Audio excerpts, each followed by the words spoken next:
அவர்களே, நான் இப்பொழுது திறன் அடிப்படையிலான மதிப்பீடு ஃபியூச்சர் ரெடி கொஸ்டினில் முதல் பகுதி 6 கேள்விகள் வரை பார்த்துவிட்டோம். 7ஆம் வகுப்பு சயின்ஸ். இப்பொழுது 7ஆம் கேள்வியிலிருந்து பார்ப்போம். 7th question. தேனீக்கள் பூக்களிலிருந்து பூச்சாற்றினை சேகரித்து அதனை தேனாக மாற்றுகிறது. அவை தாவரங்களுக்கு உதவியாக இருக்கின்றனவா? உங்கள் பதிலை நிரூபிக்க. தேன் என்ன பண்ணும்? தேனை எடுக்கும். அது உணவு தேவைக்காக தான் இருக்குது. உணவு தேவைக்காக தேனை எடுக்கு. அப்போ அது என்ன பண்ணும்? தேனியை மட்டும் எடுக்காது, தேன் பூக்களிலிருந்து மகரந்தத்தை எடுத்துகிட்டு போகும். மகரந்தத்தை எடுத்துகிட்டு போகும்போது தேன் மட்டும் என்ன பண்ணும்னா, இப்போ கொய்யா மரத்துலேருந்து தேனை எடுத்துச்சுன்னா அந்த கொய்யா மரத்தில் உள்ள பூவில் உள்ள தேனை ஃபுல்லும் எடுத்துகிட்டு தான் அடுத்த மரத்துக்கு அடுத்த பூவுக்கே போகும். சரி, அப்போ அவள் என்ன பண்ணும்? தாவரங்கள் இந்த மகரந்தத்தை எடுத்துகிட்டு போகும்போது அதில் அந்த மகரந்த தூள் அதனுடைய உடம்புல ஒட்டிக்கிட்டு, அப்போ ஒட்டிக்கிட்டு அடுத்த தாவரத்துக்கு அது போகும்போது மகரந்த சேர்க்கை நடைபெறுவதற்கு முக்கியமான வேலையை நம்மளுக்கு செஞ்சு தருது. அப்போ என்னாகும்? தாவரங்கள் பெருகுவதற்கு நம்மளுக்கு முக்கிய பணியை தேனீக்கள் செஞ்சு தருது. பயிர்களின் வளர்ச்சிக்கு மகரந்த சேர்க்கை அவசியமாக இருக்கிறதுனால இந்த மகரந்த சேர்க்கையை செஞ்சு தர்றது யார்? தேனீக்கள். அது இதிலிருந்து சொல்லலாம். மகரந்த சேர்க்கைக்கு தேனீக்கள் உதவியுது அப்படின்ட்டு இதில் பதில் கூறலாம். அடுத்த கேள்வி. குளிர்சாதன பெட்டியிலிருந்து எடுக்கப்பட்ட பால் பாக்கெட் சாதாரண குழாய் நீர் உள்ள ஒரு பாத்திரத்தில் வைக்கப்படுகிறது.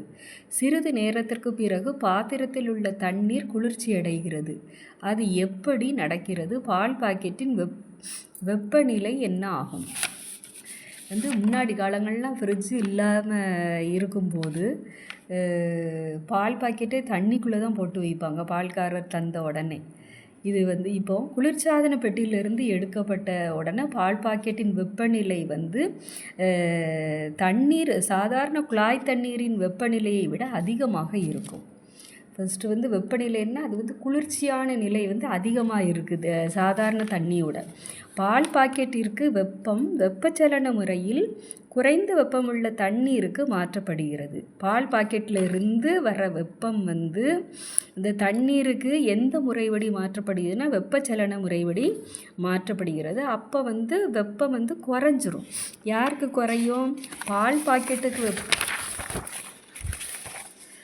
பாக்கெட்டின் வெப்பநிலை குறைஞ்சு தண்ணீர் குறையுது. இந்த வெப்பநிலை குறையும் போது தண்ணீர் அதை ஏற்றுக்கிறது. அப்போ தண்ணீர் குளிர்ச்சி அடைஞ்சிரும். இதுக்கு பேர் வெப்ப பரிமாற்றம் எனப்படும். அடுத்தது 9வது கேள்வி.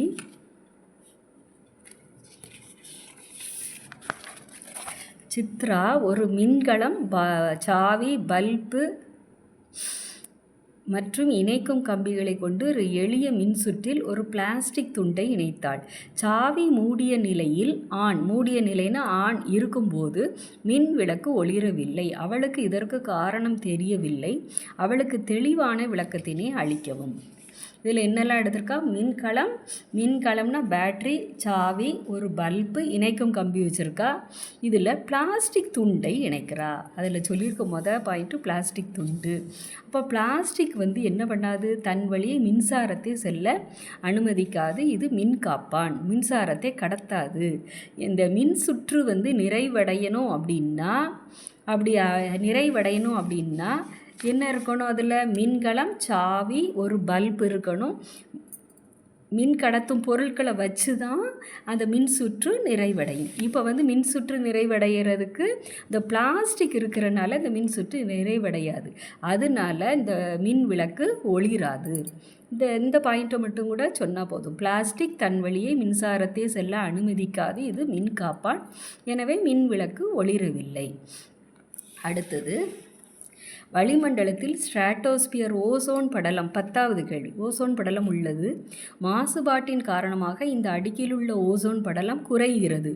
இந்த ஓசோன் குறைவால் ட்ரோபோஸ்பியரில் உள்ள உயிரினங்களுக்கு ஏதேனும் பாதிப்பினை ஏற்படுத்துமா? இது ஸ்ட்ராட்டோஸ்பியராக இருக்கும்.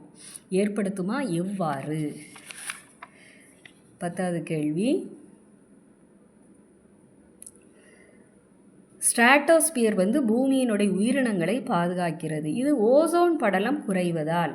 ஓசோன் படலம் குறையுது அப்படிங்கிறது அடர்த்தி குறையும் போது சூரியன்கிட்டருந்து வர்ற புற ஊதா கதிர் வந்து பூமிக்கு வருதுன்னு வச்சுக்கோங்க. அப்போ யார் தடுப்பா? ஓசோன் படலம் தான் தடுக்கும். இப்போ ஓசோன் படலத்தோடைய அடர்த்தி குறையும் போது அது என்ன பண்ணும்? மனுஷங்களுக்கும் பிற உயிரினங்களுக்கும் என்னதை உண்டு பண்ணும்? தோல் நோய், கண் நோய், நோய் எதிர்ப்பு சக்தி, இது நம்மளுக்கு வந்து கொஞ்சம் பாதிப்புகளை ஏற்படுத்தும். சரியா? ட்ரோபோஸ்பியரில் ஓசோன் படலம் இல்லை, ஸ்ட்ராட்டோஸ்பியரில் 90% இருக்குது. 90% ஓசோன் படலம் வந்து ஸ்ட்ராட்டோஸ்பியரில் இருக்குது. சரியா? அப்போ புற ஊதா கதிர்களை தடுப்பதற்காக தான் இந்த ஓசோன் படலம் இருக்குது. அதனுடைய அடர்த்தி குறையும் போது நம்மளுக்கு வந்து மனிதர்களுக்கும் சரி உயிரினங்களுக்கும் சரி நோய்கள், கண் நோய், நோய் எதிர்ப்பு சக்தி ஏற்படும் சொல்லலாம். இதுக்குடைய ஆன்சர். அடுத்தது 11. தெளிந்த சுண்ணாம்பு நீர் கொண்ட பீக்கரில் ஒரு உறிஞ்சு குழாயை பயன்படுத்தி காற்றை அதனுள் செலுத்தும் போது என்ன மாற்றத்தை காணலாம்? இந்த செயல்பாட்டின் மூலம் நீங்கள் அறிவது என்ன? 11. தெளிந்த சுண்ணாம்பு நீரில் நம்ம வந்து இதிலே பார்த்துருப்போம், புக்லே வந்திருக்கு நம்மளுக்கு இந்த கொஸ்டின். தெளிந்த சுண்ணாம்பு நீர், அதுக்கு பேர் கெமிக்கல் வேதி பெயர் வந்து கால்சியம் ஹைட்ராக்சைடு. கால்சியம் ஹைட்ராக்சைடு அந்த வெள்ளை அடிக்கிறதுக்கு பயன்படுத்துவாங்க. அதில் காற்றை செலுத்தும் போது அந்த கரைசல் வந்து பால் போல் மாறும். அப்போது நாம் வெளியிடும் காற்றில் வந்து என்ன வாயு இருக்குது? கார்பன் டை ஆக்சைடு வாயு இருக்குது. அது வந்து கால்சியம் ஹைட்ராக்சைடோடு வினைபுரியும் போது கால்சியம் கார்பனேட், அதோடைய ஃபார்முலா தான் எழுதியிருக்கேன், CaCO3ங்கிற ஃபார்முலா. கால்சியம் ஹைட்ராக்சைடுடைய ஃபார்முலா CaOH2. கால்சியம் கார்பனேட் என்ற கரையாத பொருளை வெள்ளை வீழ்படிவாக உருவாக்கிறது. வந்து கால்சியம் ஹைட்ராக்சைடோட அந்த கார்பன் டை ஆக்சைடு வாயு வந்து சேரும்போது இந்த காற்றை செலுத்தும் போது என்ன ஆகுது? கரைசல் பால் போல் மாறுது. அப்போ என்ன உண்டாகுதுன்னா கால்சியம் கார்பனேட் உண்டாகிறதுனால வெள்ளை வீழ்படிவு உண்டாகிறது. இதுதான் ஆன்சர். அடுத்தது செல் சவ்வு மற்றும் 12வது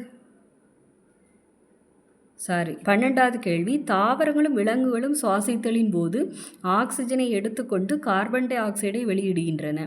அவற்றால் வெளியிடப்படும் கார்பன் டை ஆக்சைடை தாவரங்கள் எவ்வாறு பயன்படுத்துகின்றன? 12வது கேள்வி, இந்த முறைக்கு என்ன பெயர் அப்படின்னா ஒளிச்சேர்க்கை. தாவரங்கள் வந்து விலங்குகளால் வெளியிடப்படும் கார்பன் டை ஆக்சைடை தாவரங்கள் வந்து பயன்படுத்துது அப்படின்னா அதுக்கு பேர் ஒளிச்சேர்க்கை. அது வந்து கார்பன் டை ஆக்சைடு எப்படி உள்ளே இழுக்குது? இலைகள், அதில் உள்ள ஸ்டொமேட்டா, இலைகளில் உள்ள இலைத்துளைகள், அதுதான் ஸ்டொமேட்டா வழியூடி கார்பன் டை ஆக்சைடை உள்ளே இழுத்துக்கிறோம் தாவரங்கள்.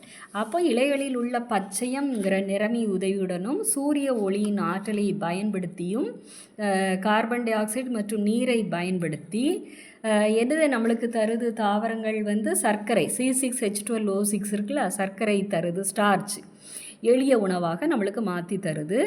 இந்த சுற்றுச்சூழல் சமநிலை பராமரிக்கணும்னா இந்த கார்பன் டை ஆக்சைடு வெளியே விடுறதும் ஆக்சிஜனை உள்ளே இழுக்கிறது வந்து சமநிலையை பராமரிக்க உதவுகிறது. கார்பன் டை ஆக்சைடு பரிமாற்றமும் ஆக்சிஜன் பரிமாற்றமும். அடுத்தது 13வது கேள்வி, செல் சவ்வு மற்றும் உட்கருச்சவ்வு ஆகியவற்றுக்கு இடையே உள்ள வேறுபாடுகள் இரண்டினை கூறுக. செல் சவ்வுன்னு சொல்லும்போது செல்லின் வெளிப்புற எல்லையை உருவாக்குறது தான் செல் சவ்வு.